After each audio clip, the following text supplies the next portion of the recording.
Boa noite a todos. No horário do nosso estudo, vamos elevar nosso pensamento ao Pai Celestial, pedindo a bênção e a proteção para este momento de reflexão, de oração, de prece.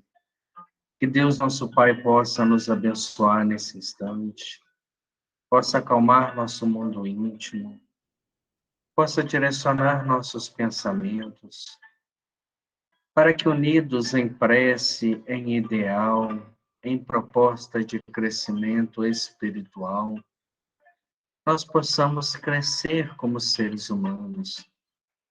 Sabemos, Senhor, que a mediunidade se desdobrará em grandes feitos para o futuro, e que dia chegará que todos nós seremos espíritos com uma capacidade sensitiva muito profunda, onde entraremos em contato naturalmente com os benfeitores de diversos planos.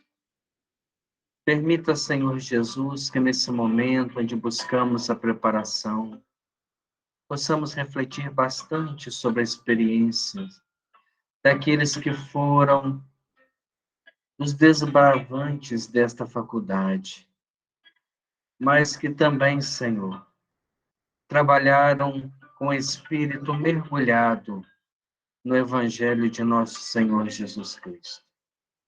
Abençoe o nosso propósito de estudar, de refletir e de crescer, para um dia nos tornarmos médium das energias superiores. Que assim seja, Senhor.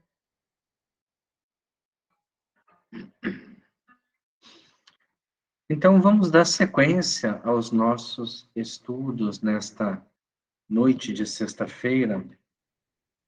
Nós estamos estudando o livro Devassando Invisível e estamos naquela parte, referente às sutilezas da mediunidade. E as sutilezas da mediunidade nada mais é que a experiência de Ivone Pereira em alguns pontos aonde a gente vai aprender um pouco mais de um médium muito bem sintonizado, de alguém que está algum tempo na nossa frente em experiência, em vivência e também em entendimento da proposta espírita. Neste capítulo, ela separou 7 questões, nós já estudamos 4, nós estudamos a questão das previsões dos espíritos, quando eles fazem certos anúncios, certas profecias, e que nem sempre devem, nem podem ser divulgadas de imediato, são questões que precisam ser muito bem estudadas, muito bem analisadas.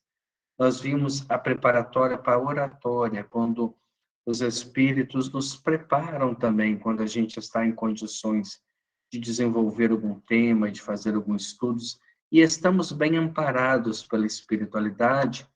Esses estudos são feitos no mundo espiritual, apresentados no mundo espiritual, e depois eles vão fluir naturalmente quando estivermos diante da tribuna, diante de uma casa, de uma plateia, seja ela espírita ou não. Temos a questão da hipnose, no processo obsessivo, que se dá exclusivamente durante o sono. O sono é o momento em que a gente está em trabalho mediúnico intenso, porque estamos em contato com os espíritos, mas fora do corpo físico. Então, a intensidade dos fenômenos mediúnicos é muito grande. E se não estivermos totalmente equilibrados, se não estivermos totalmente preparados para essa excursão ao mundo espiritual, acabamos por adentrar ao mundo inferior da sensualidade, dos prazeres mundanos, da cobiça, do desejo desregrado, da viciação. E ali nós vamos ser quase que sugados na nossa energia vital, na nossa vontade de crescer. A gente acaba sendo consumido pelas nossas energias.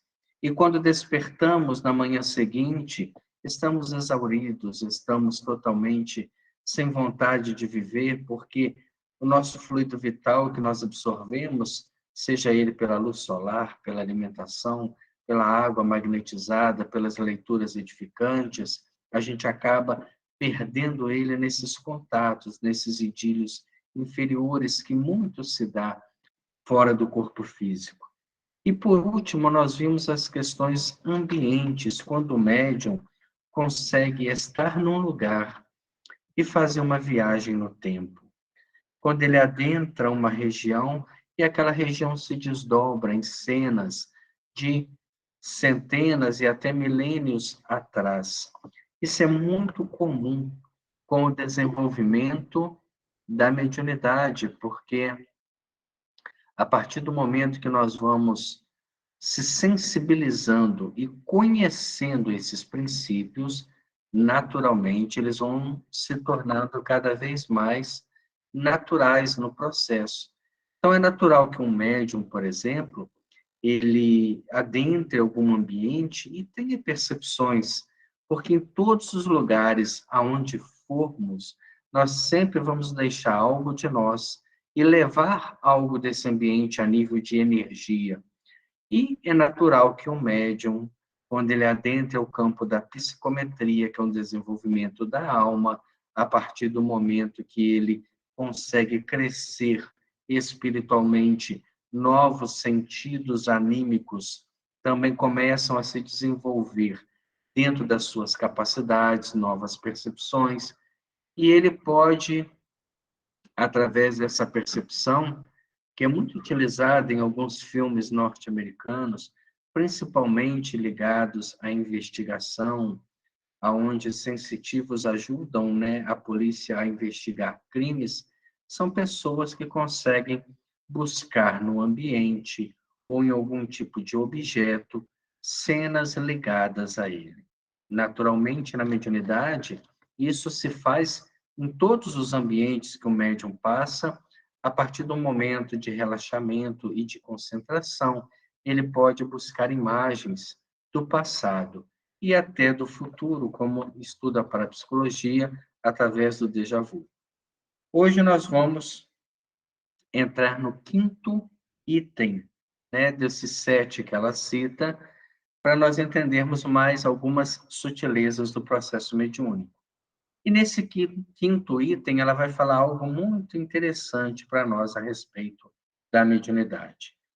Diz ela, nosso amigo Charles, mentor espiritual dela, assevera que as sutilezas de nossa faculdade mediúnica prestam-se sobremaneira ao domínio obsessor. Todo médium que tem uma cota mediúnica maior, que tem uma sensibilidade maior, que tem uma facilidade de comunicação com os espíritos, e isso não tem nada a ver com questão moral, ele é uma criatura muito mais sensível à ação dos espíritos, bons ou indiferentes, ou ainda presos às questões mundanas. Então, um médium, ele entra num processo obsessivo de forma muito fácil, porque se ele tem a capacidade de decodificar o pensamento dos espíritos de uma forma muito mais profunda, muito mais real, muito mais lúcida, ele faz isso tanto com os espíritos indiferentes, como com os espíritos superiores. A faculdade em si, ela é neutra. Não é o fato de possuir a faculdade que vai dar a ele condições de receber apenas espíritos superiores. Então, quando nós vemos médiuns obsidiados, são criaturas que, nesta facilidade, não conseguiram diferenciar, não conseguiram se portar mentalmente de tal forma que a ação obsessiva viesse a desequilibrá-los. Por isso ela fala isso para nós, que a faculdade que ela tinha, vasta, uma faculdade extremamente sensível, extremamente, né, ligada ao mundo espiritual, também ela poderia, né, estar sob o domínio de um espírito obsessor. E estaríamos, diz ela, portanto, irremediavelmente perdida para as tarefas deste mundo, se carregando tais particularidades mediúnicas, não tivéssemos nascido em ambiente espírita para desde muito cedo cultivarmos as faculdades à luz do Evangelho do Cristo e sob as diretrizes sadias do Espírito codificado, do Espiritismo codificado por Allan Kardec. Olha a responsabilidade de um lar espírita.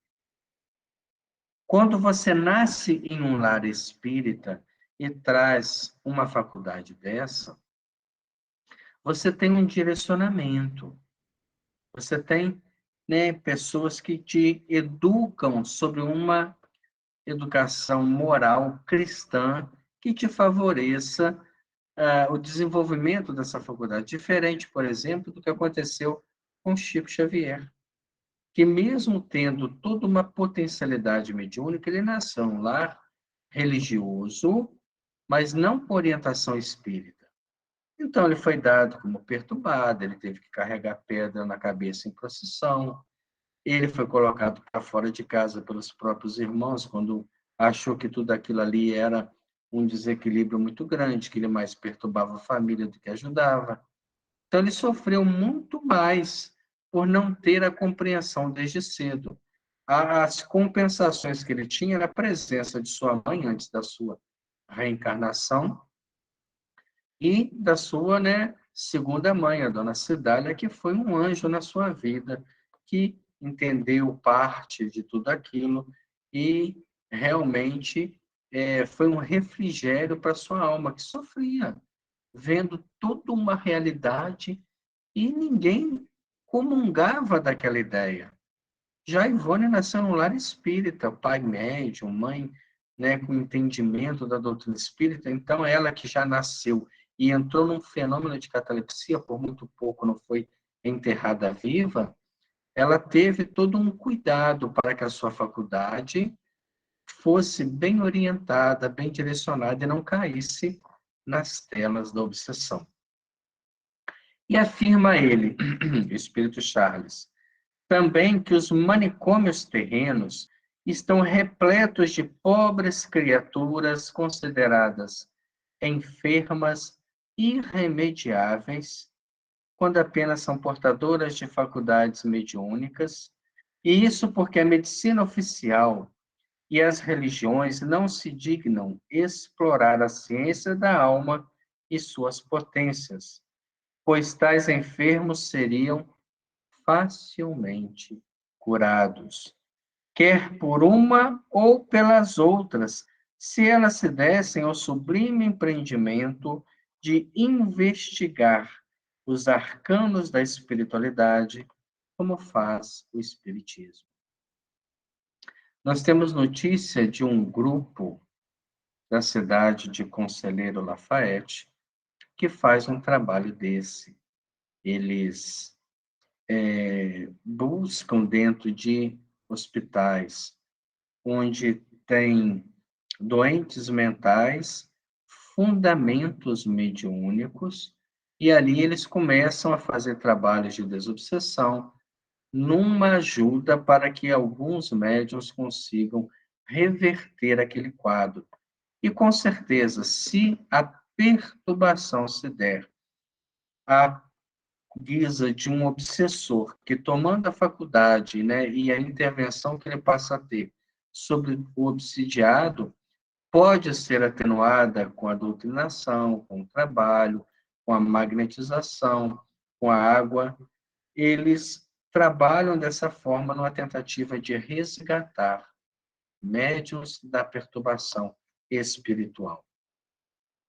Talvez não estivessem ali se os pais, desde cedo, buscassem uma vida moral, independente de ser o Espiritismo. O Espiritismo é uma proposta, existem várias. Onde tiver uma vivência religiosa superior, baseada na moral cristã, e não num cristianismo que está sendo criado ultimamente, aonde os valores estão muito mais ligados ao conforto que cede àqueles que se acham eleitos do que a própria beneficência que a religião deve alcançar, quando os valores morais profundos estiverem no lar, e ali brotar uma faculdade dessa, ou outra que seja, há de ter sempre a direção espiritual superior. Por isso mesmo, diz ela, o que particularmente nos diz respeito, houve mister de nossos guias nos prepararem com operações perispirituais melindrosas, a fim de resistirmos aos embates mediúnicos, visto que nossas tarefas obrigatórias implicariam o convívio espiritual com os níveis inferiores do mundo invisível, onde proliferam elementos perniciosos capazes de infiltrar a obsessão por mil formas diferentes e até involuntariamente, sem quaisquer desejos de nos prejudicar. O que ela nos afirma? Existem regiões espirituais ainda na Terra onde espíritos de um magnetismo muito intenso, se exposto a um médium de grande cota mediúnica, pode levar ao desequilíbrio profundo das faculdades mentais, das faculdades espirituais, do funcionamento orgânico, do funcionamento metabólico, do funcionamento endócrino do corpo físico. Só de estar diante, e como ela trabalharia dentro de uma proposta de relatar às pessoas as suas experiências, as suas excursões aos mundos inferiores, ela foi preparada perispiritualmente com algumas cirurgias para que ela tivesse uma maior resistência à influenciação desses espíritos. Tal operação perispiritual, inteiramente psíquica, era usada outrora entre os iniciados hindus e egípcios, antes de se confiarem à prática dos mistérios, ou seja, o intercâmbio com os chamados mortos. Então, não é uma coisa nova, né? É um conhecimento muito antigo que os espíritos dominam e preparam os seus interlocutores que vão ter contato com espíritos de uma ordem mais inferior.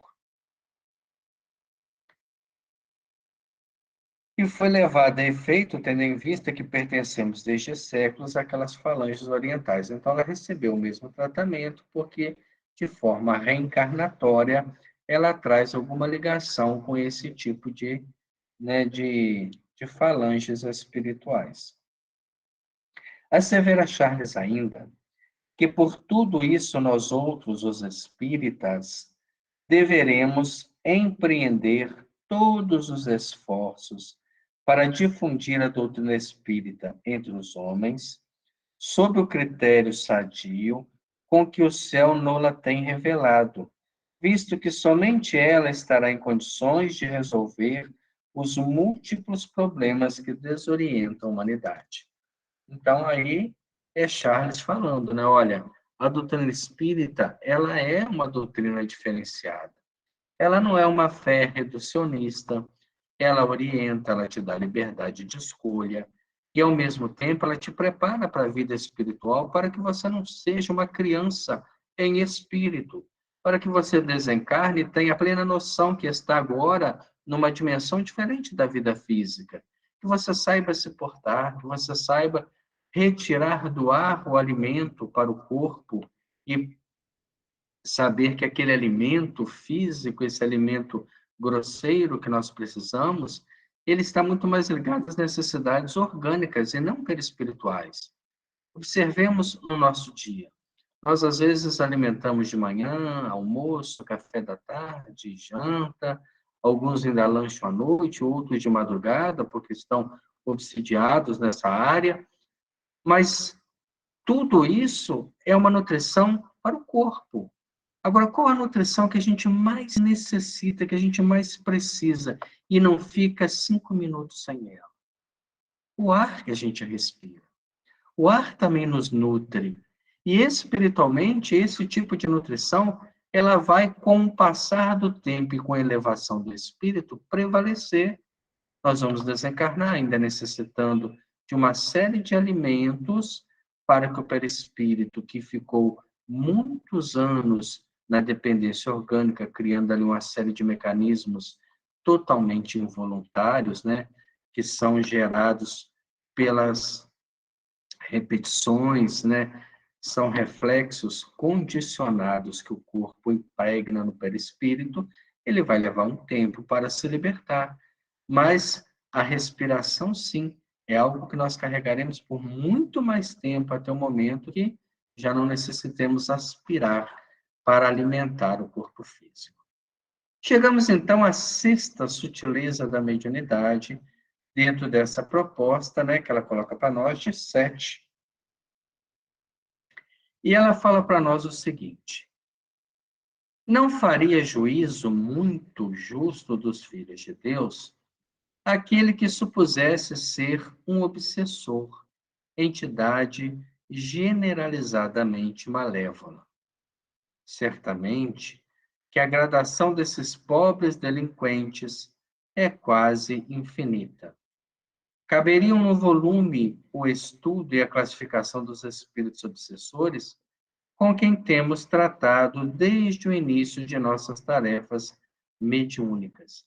Então, somente dentro da experiência mediúnica dela, todos os tipos de obsessores com os quais ela lidou, caberia num volume muito extenso, porque a variedade das classificações são muito grandes. Quando a gente pega, por exemplo, a pergunta de número 100 do Livro dos Espíritos e estuda a escala espírita, a terceira ordem, com 5 classes apenas, nós temos uma visão muito superficial.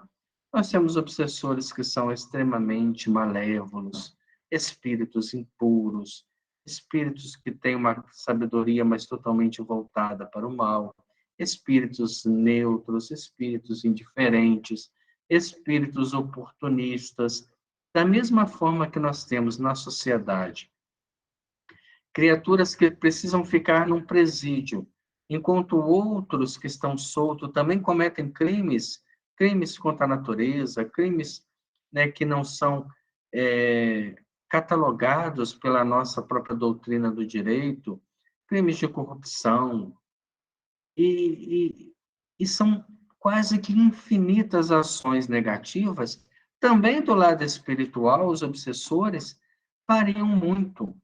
É possível que existam aqueles verdadeiramente réprobos, aqueles que são totalmente endurecidos, que há séculos permanecem nas sombras do invisível, incapacitados até mesmo de se comunicarem mediunicamente, cuja truculência vibratória aniquilaria um médium se deles se aproximassem. Nós, quando lemos, por exemplo, o livro Libertação, e vemos a personalidade de Gregório, ele passou no mundo espiritual pelo menos 1000 anos. 1000 anos preso a ideias, a valores, a perseguições, a cobranças, e era dado como uma autoridade das trevas. Um espírito de uma inteligência muito apurada, mas totalmente voltado. E nesses 1000 anos que ele permaneceu naquela região de domínio inferior, ele espalhou o medo, a insegurança, o pavor, e muitos espíritos que estiveram em contato com ele tremiam. Até que a falange de André Luiz, liderada por Gúbio, adentra aquela região, né, para trazer uma proposta de trabalho e necessitava da autorização dele, eles conseguem, através de um diálogo de altíssimo nível, convencê-lo. Não os vimos jamais, porém. Então, ela cita que esses que são extremamente truculentos, que de forma alguma poderiam aproximar-se de um médium para qualquer tipo de comunicação, ela jamais os viu. Até o presente, o mais pernicioso obsessor que conhecemos Aquele que nos chegou a apavorar, do qual fugimos espavorida em corpo astral, foi certa entidade que perseguiu uma doente, que na verdade estava obsidiada, internada em uma casa de saúde espírita de Belo Horizonte. Apresentava-se trajada ao espírito com um hábito religioso inteiramente negro, parecendo tratar-se de uma ex-freira, pois fora mulher quando encarnada. É singular uma particularidade entrevista de nosso longo tirocínio mediúnico. Os obsessores que, quando encarnados, foram mulheres, são profundamente mais endurecidos. Isso é uma referência da sua experiência mediúnica. São mais odiosos e temíveis do que os que foram homens. Por quê? Ela questiona, né? Ainda não logramos esclarecimento. Será porque seja a mulher mais irremediavelmente atingida quando ofendida do que o é o homem? Talvez a mulher, por sua sensibilidade, quando ferida, né, totalmente nos seus valores, no seu sentimento, ela busque um sentimento maior de justiça com as próprias mãos? Não sei. É um apontamento que ela faz.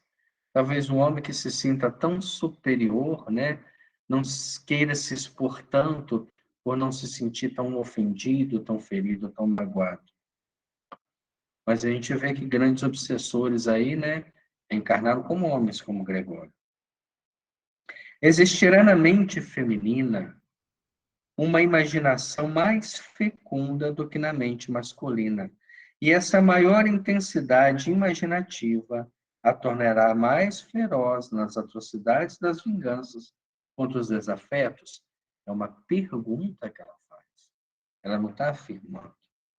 Eis um campo para interessantes investigações psicológicas espíritas. Entretanto, voltando à obsessora, em se apresentando, envolvia um hábito religioso, denunciando-se como uma antiga freira. Escondia o próprio rosto, as mãos e os pés, a fim de não ser identificado. Ardil de que geralmente se serve os obsessores mais maliciosos. Então, ela trazia uma característica que ela escondia o rosto, as mãos e os pés, mas era um hábito de obsessores mais maliciosos. Escondia-os, porém, sobrepondo-lhes hedionda máscara de caveira, com as mãos e os pés de esqueleto, procurando infundir terror ou impressões fortes. Então, são espíritos que querem, através de uma aparência, amedrontar, intimidar, para que o obsidiado não tenha recursos, não consiga se libertar, não consiga, né, através do medo, acaba se entregando totalmente à ação daquele espírito. Obsidiava a pobre mulher, cujo precário estado não permitia jamais esperanças de cura, perseguindo-a de 100 formas diferentes, desde a juventude, e destroçando-lhe mais tarde até mesmo o lar, antes da possessão completa. Então, possessão é um termo que a gente já não utiliza nos estudos da obsessão, mas a subjugação completa. Porque quando se dá a ideia de possessão, dá-se ao obsessor uma posse que ele não tem. Mesmo na subjugação, quando você está totalmente sob o domínio do espírito, ainda há um retorno, ainda há meios de se libertar. Penalizada ante a aprovação da possessão completa, perdão, da pobre irmã obsidiada, oramos a seu benefício ao termos notícia do seu drama, sem, contudo, procurar visitá-la em seu hospital, visto, olha o detalhe, sermos proibida pelos mentores espirituais de visitação aos manicômios, devido à sua grande sensibilidade. Não obstante, ousamos fazê-lo em corpo astral, levada pela compaixão à pobre enferma, mas desacompanhada dos guias protetores, vista existir proibição dos mesmos também para esse melindroso feito. Então, os próprios mentores já haviam orientado que ela não poderia jamais ir ao manicômio, mas ela, espírito muito voltado às ações de ajudar, de promover o bem, e já um tanto quanto educada no seu desdobramento mediúnico, tão logo ela se desdobra em corpo espiritual consciente, ela ora em benefício desta irmã que estava internada e automaticamente, pelas leis da afinidade e da sintonia, ela se desloca no espaço e vai ao manicômio em corpo astral, mesmo sendo proibida também este tipo de visitação. Avistando-nos, porém, a obsessora enfureceu-se, investindo contra nós e perseguindo-nos em correria desabrida, obrigando-nos a uma fuga espetacular, e somente nos abandonou quando, já desperta da letargia do transe, elevamos o pensamento em prece na súplica de socorro a nosso próprio benefício e a benefício dela mesma. Então, imagina a cena, né? O espírito correu atrás dela e ela, desesperada, retorna para o corpo físico e, mesmo ainda se libertando daquela letargia, estava sob a ação do obsessor. Aí ela ora em benefício, busca ajuda pelo seu atrevimento e pede também benefício para aquele espírito, para que ela se libertasse das ações. Parece que tais espíritos perdem de vista o médium ao cessar o transe mediúnico, nos casos que obedeçam àquela modalidade. No dia imediato, dissemos a um familiar obsidiado: dominada por semelhante obsessor, a pobre irmã não se curará jamais. E aí fica um grande ensinamento para nós. Nós nunca podemos dar nenhum tipo de veredito espiritual, porque Deus é que rege o universo. Aquele obsessor não está do lado dela sem nenhum propósito. Com certeza, de alguma forma, em algum momento, em alguma parte do tempo e do espaço, eles se envolveram, e aquele obsessor que agora cobra foi alguém que foi profundamente prejudicado. E ali ele está cobrando. Então, como que eu posso falar que ela se curará jamais? Jogar para um tempo que não existe. Isso foi uma precipitação da parte dela, assustada com as impressões do espírito horrível que acompanhava aquela jovem. Pois falharam as nossas previsões. A entidade obsessora foi retirada logo depois, a contragosto. Não se converteu ao amor e ao perdão, é certo. Não se arrependeu do mal que vinha praticando. Não se enterneceu ante os desbaratos infligidos à sua vítima do presente. Certamente eu gosto do passado. Mas seu livre-arbítrio foi tolhido e ela se viu forçada a abandonar a presa, e esta foi recuperada para uma fase nova de evolução e progresso. Então, mesmo sem a gente, né, saber quais foram os mecanismos que afastou aquela entidade, a gente nunca pode dar um veredito desse. Ah, esse daí é um caso perdido. Esse daí não tem jeito, né? Não se curará nunca. Estará sempre mal influenciado. Não há como. É que, sobrepondo-se às torpezas engendradas pela ignorância das criaturas que se debatem nas espinhosas vias dos aprendizados evolutivos, existe a benevolência suprema do Criador, capaz de operar tais milagres a benefício daqueles que derivaram das suas próprias essências eternas. Capítulo 2 do livro dos Médiuns nos ensina que não há milagre e não há nada que seja sobrenatural. Então, se houve uma intervenção, é porque houve mérito, é porque houve algum tipo de auxílio. Então, quando nós estamos diante de um caso desse, e nós somos incapazes, como os apóstolos estavam diante daquele jovem, né, que o pai procurava ajuda e não conseguia expulsar o demônio, jamais a gente pode pensar que não há jeito. Para Deus sempre há um meio. Todos são seus filhos e ele quer o progresso de todos, independente de quem seja. Então, quando pararmos de julgar e olhar para todos com sentimento de irmandade, né, nós, mesmo que a pessoa nos apresente uma repulsa, mesmo que eles tenham um comportamento odioso, nós vamos aos poucos compreender que ele nada mais é que um doente, tão quanto ele está deixando doente aquele que está sobre as suas próprias garras. Não obstante, outros obsessores existem capazes de atitudes amistosas para com o trem, que não o inimigo do passado, do qual comumente se vingam.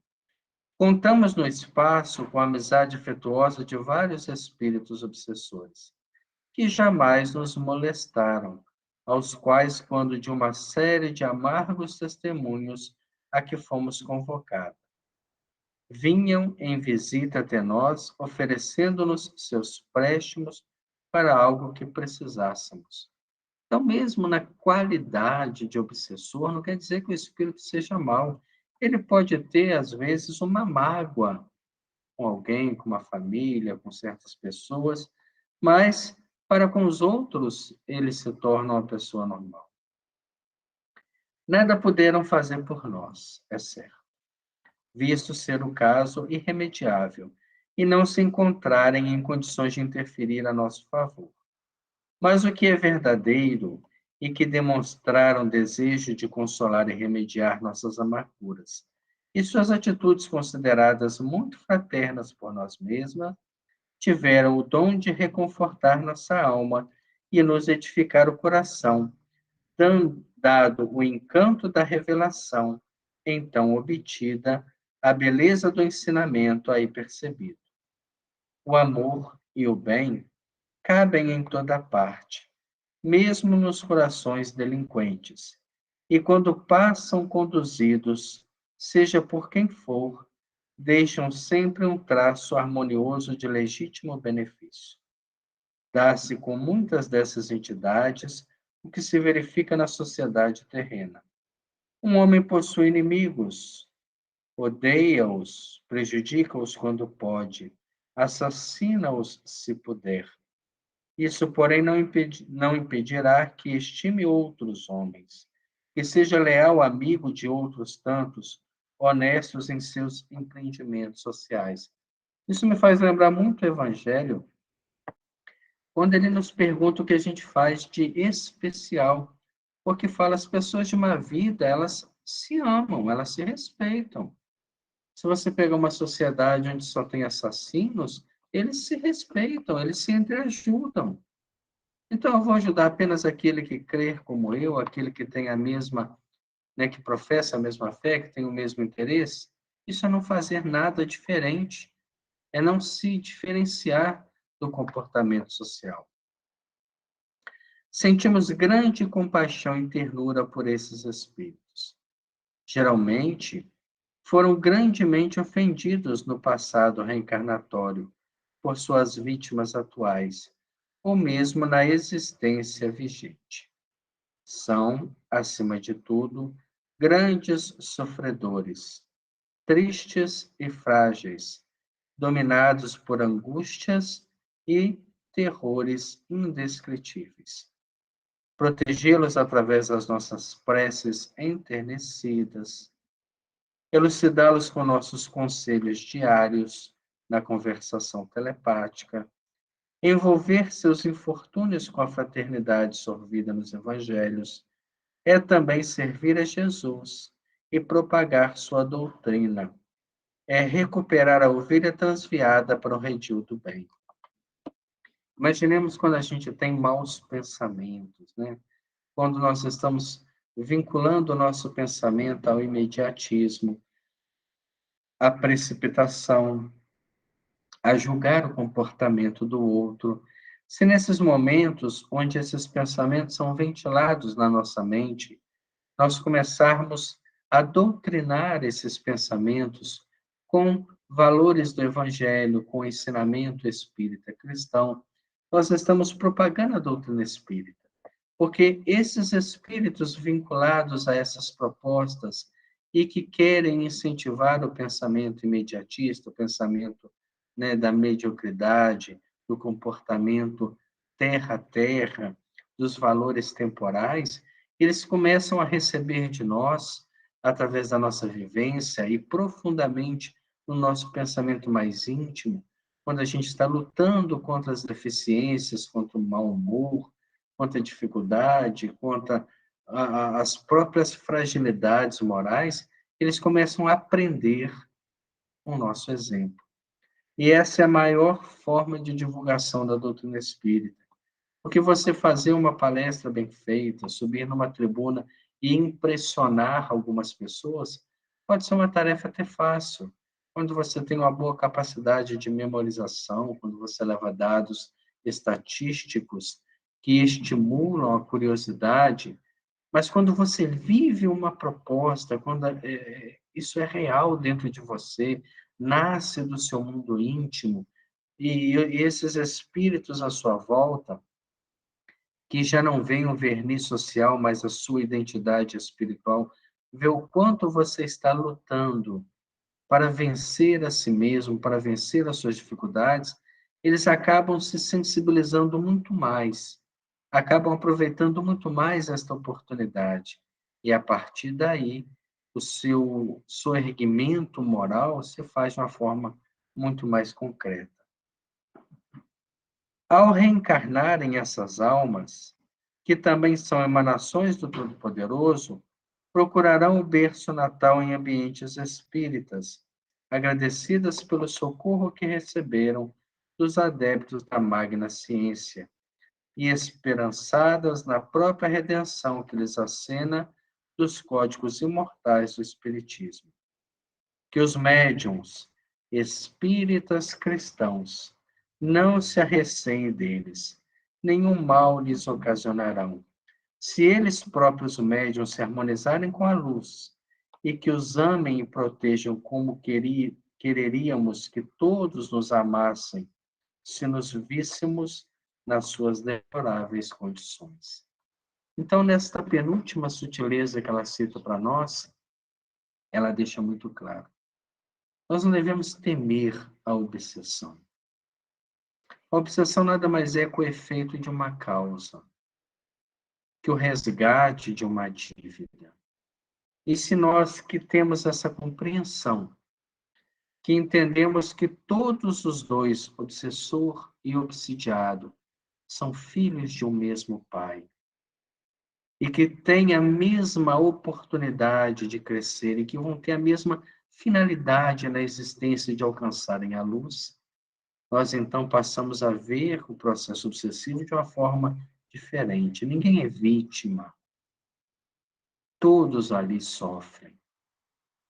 E o que nós pudermos fazer em benefício, seja na compreensão, na prece, na dedicação de pensamentos positivos para ambos, para que se libertem desta cobrança mútua, para que o perdão possa quebrar essas correntes de sofrimento, é muito válido para o nosso crescimento e para o crescimento de nossos irmãos.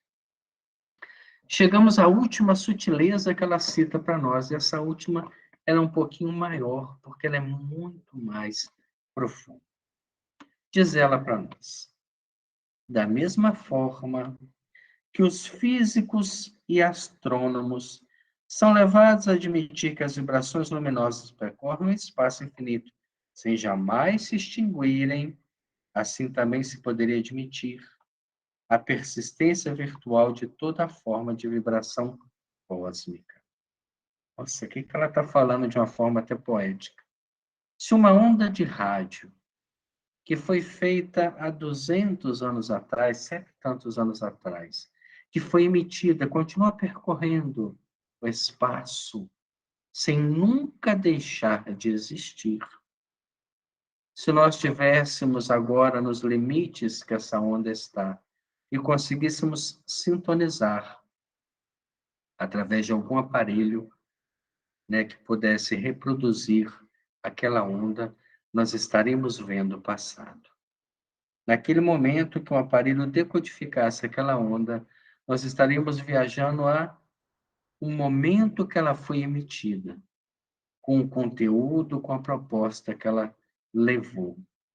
Então, se ela nunca deixa de existir e viaja pelo espaço, tudo aquilo que foi criado a nível de ondas permanece.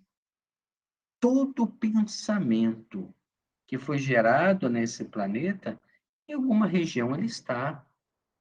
E se sintonizado por alguma sensibilidade decodificadora, ele pode ser registrado.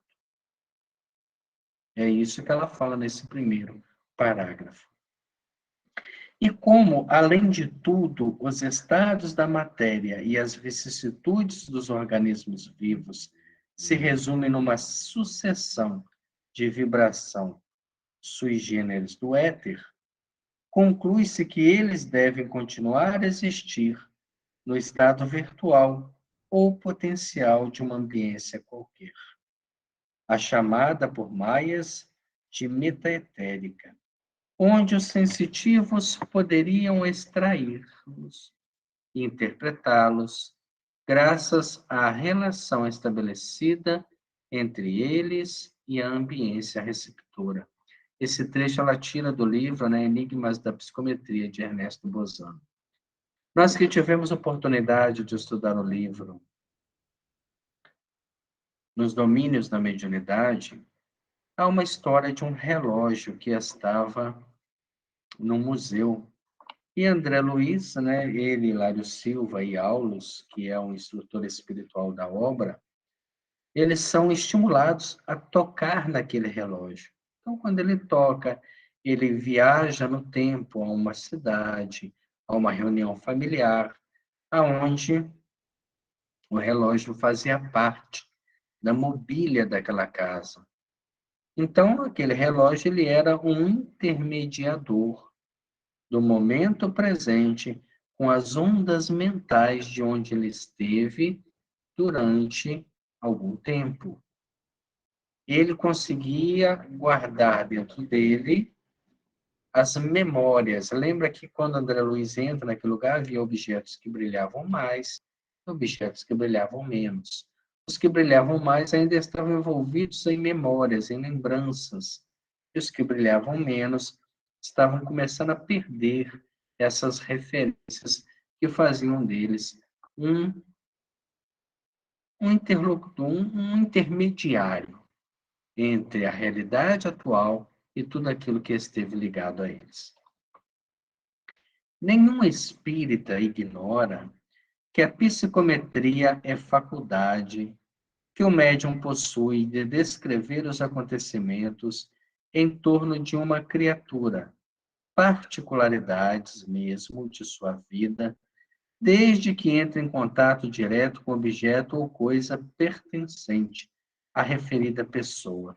Isso às vezes parece algo tão fora da realidade, mas se nós observarmos, por exemplo, um animal, um cachorro, se ele sente o cheiro, né, de uma roupa, esses cães farejadores, ele consegue, num ambiente, né, encontrar um rastro através do odor que aquela roupa daquela pessoa passou. Nada mais é que ele está registrando vibrações que têm um odor.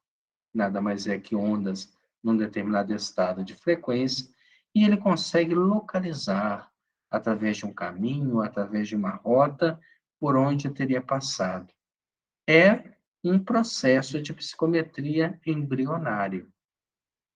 O ser humano chegará a um ponto que ele terá isso desenvolvido em alto grau, como os espíritos conseguem fazer, porque não tem tanta interferência mais, né, como nós temos de uma matéria muito grosseira.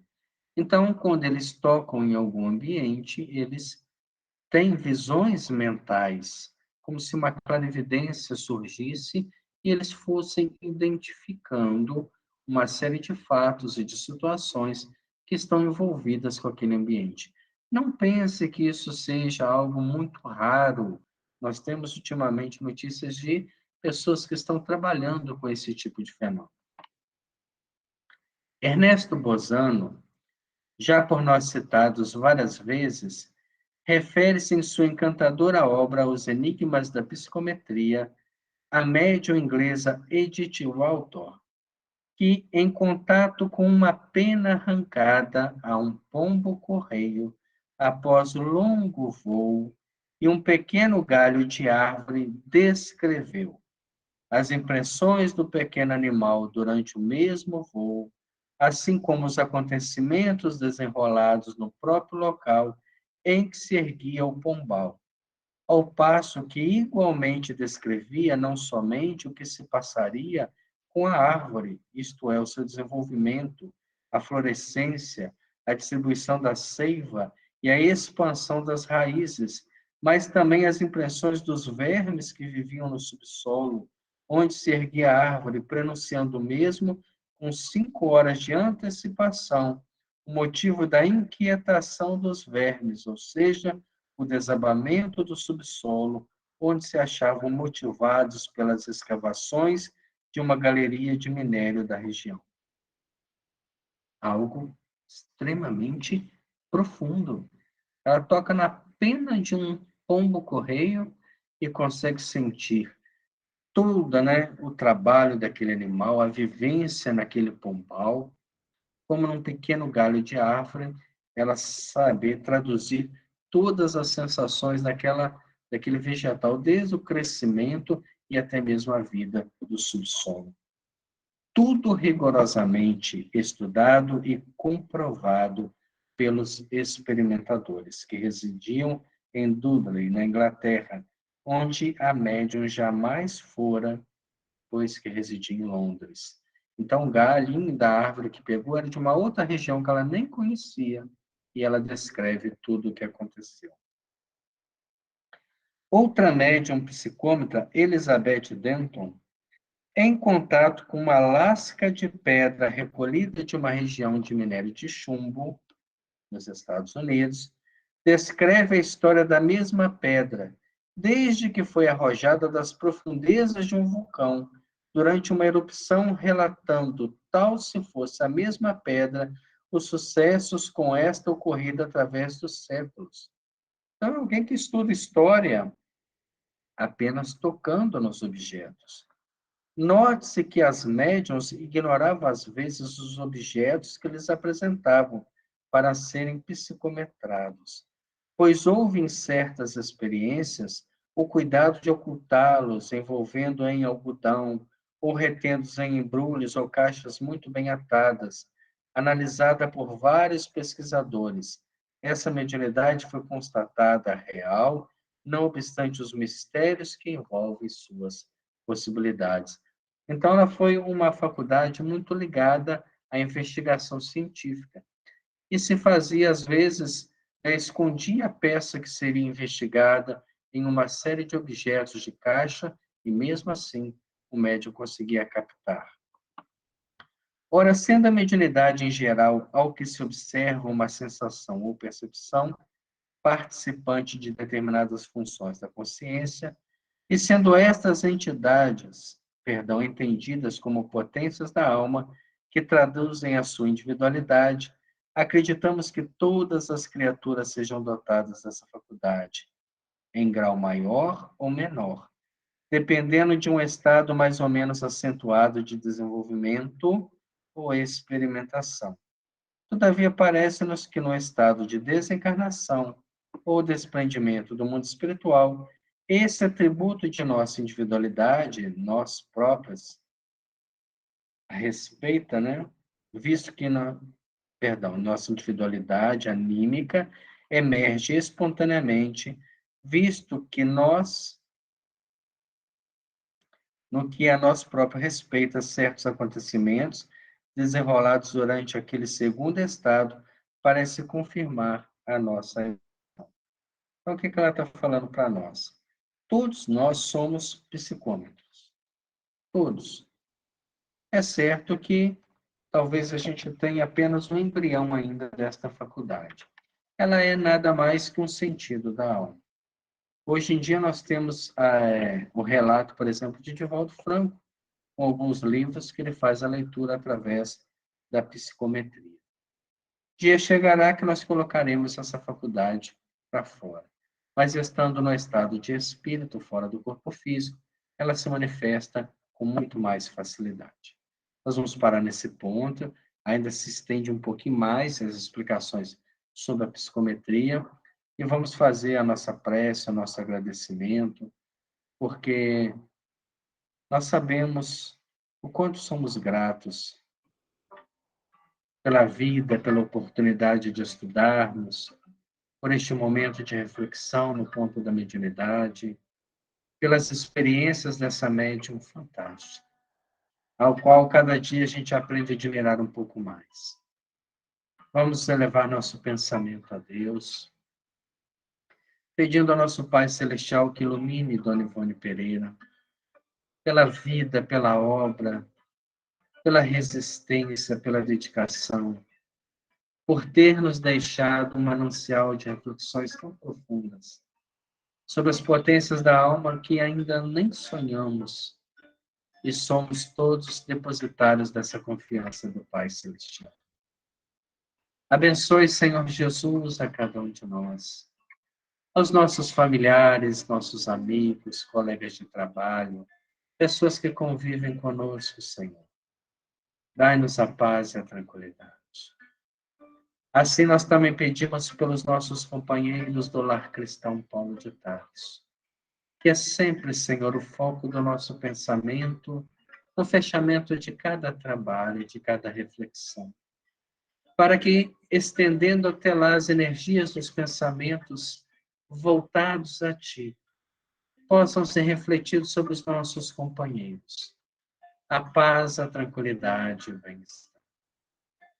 Que a cada noite que lá passam, Senhor, seja também uma noite de reflexão do Espírito, como para nós, que nós estamos aqui apenas de passagem, mas que a cada pensamento, a cada palavra e a cada atitude escrevemos um capítulo no livro da vida. Que esta leitura seja agradável, positiva, construtiva e libertadora. Abençoe-nos, Senhor, dai-nos a paz, a tranquilidade. Agradecemos por esta semana, que tenhamos um ótimo fim de semana, uma nova semana promissora, de crescimentos e desafios espirituais. Muito obrigado, Senhor. Continue conosco hoje, agora e sempre. Que assim seja.